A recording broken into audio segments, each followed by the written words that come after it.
আপনি জানেন যে শেহবাজ শরীফ রয়েছেন প্রায় পাকিস্তান এবং চীনে 75তম বন্ধু মানে সম্পর্কের একটা এইতে 75তম বছরকে সেখানে যে চীনা প্রেসিডেন্ট অনেক কথা বলেছেন। এই শর্ট করে বলে আমরা আজকে অনুষ্ঠানটা শেষ করব।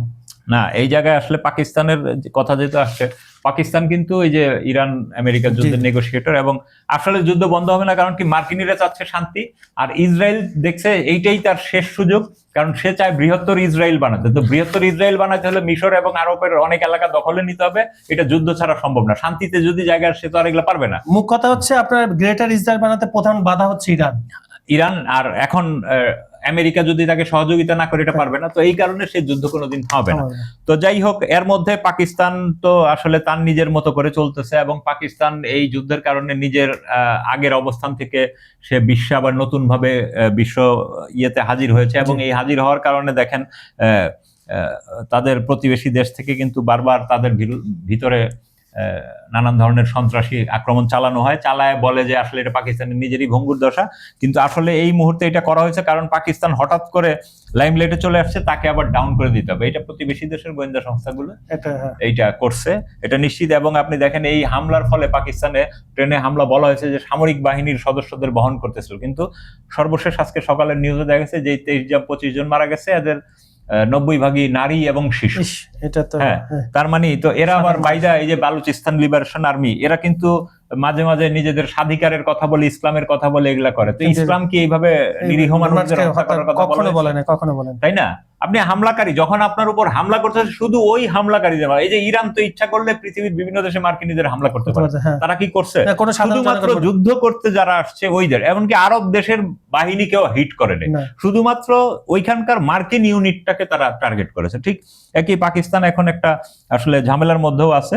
তো এরই মধ্যে আসলে পাকিস্তানের প্রধানমন্ত্রী তার দূতিয়ালি অব্যাহত রেখেছেন এবং বিশ্বের বিভিন্ন দেশেও সফর করছেন, মধ্যপ্রাচ্য সফর করে এখন চীনে আছেন।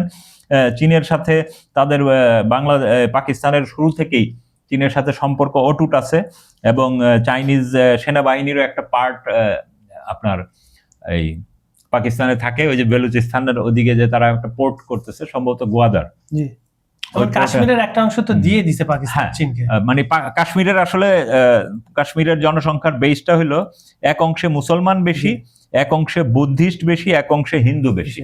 তো হিন্দু প্রধান এলাকা এবং মুসলিম প্রধান একটা অঞ্চল মিলে হলো জম্মু কাশ্মীর, এটা ভারতের আন্ডারে আছে। আর পাকিস্তানের দখলে হলো আজাদ কাশ্মীর, এটা শতভাগ মুসলিম অধ্যুষিত। আর বুদ্ধিস্ট এবং মুসলিম অধ্যুষিত এলাকাটার নাম হলো লাদাখ।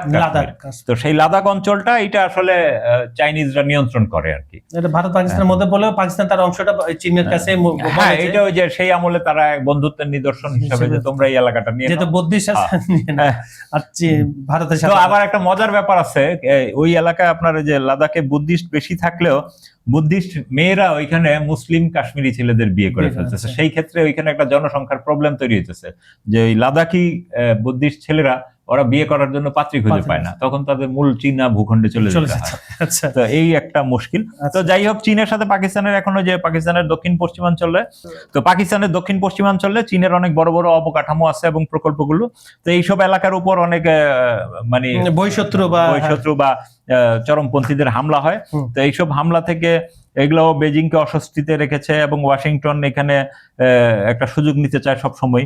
কিন্তু চীন পাকিস্তানের সম্পর্ক উন্নয়নকে চীনও অগ্রাধিকার দেয়, পাকিস্তানও অগ্রাধিকার দেয়। এবং চীনের যে রাষ্ট্রীয় সম্প্রচার মাধ্যম সিসিটিভি, তারা জানিয়েছে পাকিস্তানের সঙ্গে কৃষি, শিল্প, কৃত্রিম বুদ্ধিমত্তা মানে এআই রিলেটেড এবং দক্ষ মানব সম্পদ গঠনের সহযোগিতা বাড়ানোর আহ্বান জানিয়েছে চীন। এবং ইসলামাবাদ এতে এগুলাকে আরো ঘনিষ্ঠ সম্পর্ক সৃষ্টির জন্য লুফে নিচ্ছে। এবং পাঞ্জাব প্রদেশের সাথে চীনের ওই প্রদেশটির একটি এমওইউ স্বাক্ষরিত হয়েছে, যে সিস্টার এলাকা, সিস্টার প্রভিন্স।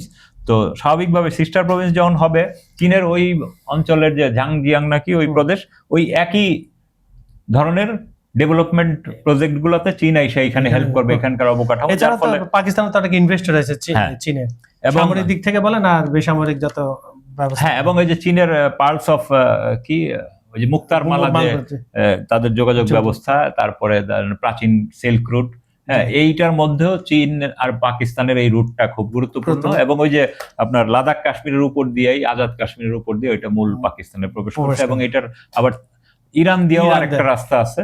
এবং আপনি জানেন যে সম্প্রতিকালে যে যুদ্ধের কারণে চাইনিজ পণ্য এই পাকিস্তান হয়ে ইরানে যাবে, আবার ইরানি পণ্য পাকিস্তান হয়ে চীনে যাবে। চীনে যাবে। তো যার ফলে পাকিস্তান একটা গুরুত্বপূর্ণ সেতু বন্ধন এবং তাদের যে বাণিজ্য এবং দীর্ঘদিনের যে তারা ব্লকেড হয়েছিল, একটা এক ঘরে টাইপের অবস্থা অর্থনৈতিকভাবে পিছিয়ে, সেইটা কাটিয়ে উঠতে পাকিস্তান এখন ব্যাপক ই করছে। এগিয়ে এসেছে।